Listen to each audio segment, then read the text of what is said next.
Hello and welcome to the King Pie podcast. 2022 is coming to an end, and it's been a great year for cricket, and that can be equally true for all the three formats. The Test cricket this year has seen some great action. We finally saw an Asian team win a Test in New Zealand. We also saw the death of Old England and the rise of the Bazball juggernaut. We saw the purple patches of Johnny Bairstow and Usman Khwaja, and we saw something that we thought we'd never see. Well, also Jimmy Anderson was good, but that's nothing new. So here's the list of top 5 test matches in 2022. But first, a few honorable mentions. Number 1, Pakistan vs Sri Lanka. First test, Palikele. Chasing 342 to win on day 4 and 5 is never going to be easy. But with a 160 not out from Abdullah Shafiq, Pakistan did it rather easily.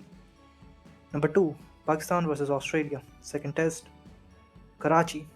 Now, needing 508 to win with 2 days to go is never going to be easy. Noor is going to be survive on day 4 and 5 on such wicket. Played out 177 overs to survive the 2 days and draw the test. Number 3, England versus Pakistan, Rawalpindi. Now this one was a little different from the first two.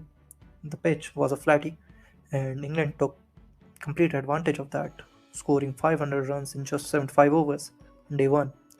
Ultimately, Pakistan replied really well in the first innings. Declaration in the third innings made the match interesting. 343 to win in the fourth innings, Pakistan fought well, but the last day and the last session was their undoing as England bowled really well to get the remaining 5 wickets within. Now on to the main list. Number 5, England versus Pakistan, second test, Multan.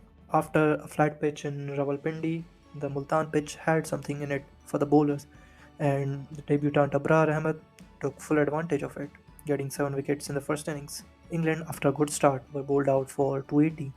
Pakistan, again, also had a good start, but were bowled out for 202 thanks to some good bowling from Jack Leach and Joe Root. England, again, starting really well, got the lead in excess of 300, but collapse on day 3 saw them ending and giving Pakistan almost 2.5 days to, after some good performances by South Shakil, Imam ul Haq, and Mohammad Nawaz, a collapse at the end saw Pakistan lose the last 5 wickets for just 38 runs and to lose the game by 26 runs, giving England a series win in Pakistan, only their second.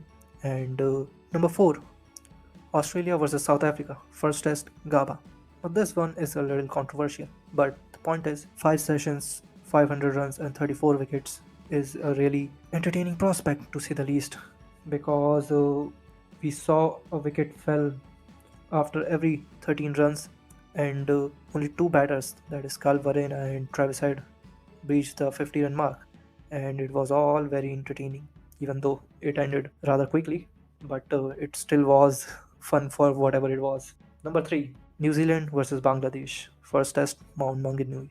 Now this test is, even though a little more one-sided as far as competition goes, but it will always be remembered for an Asian team winning a test in New Zealand after a long time, as Bangladesh first stopped New Zealand for just 323 in the first innings and then gained a 120-run lead with a collective batting effort, bowling out New Zealand for just 169 in their second innings, with their pacers Ibadat Hussain taking a 6 for and Taskin Ahmed getting 3 and chasing down the target of 40 rather easily to complete a historic win. Number 2, England versus New Zealand, Lord's Test.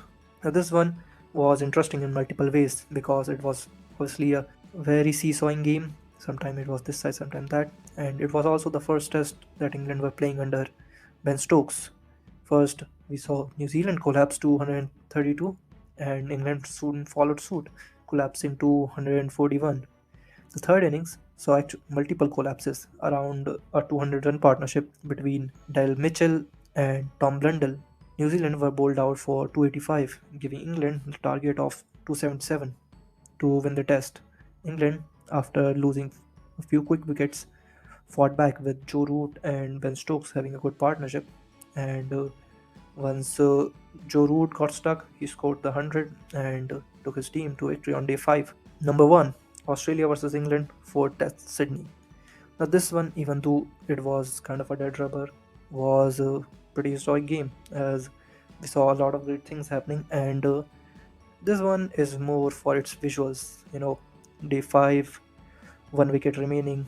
The best batter of this generation bowling to the best bowler of this generation to get that 1 wicket. England eking out a draw after playing out those last 2 overs with a fading light and only 1 wicket in hand to get that draw and finally have some semblance of respect after losing 3 back-to-back games.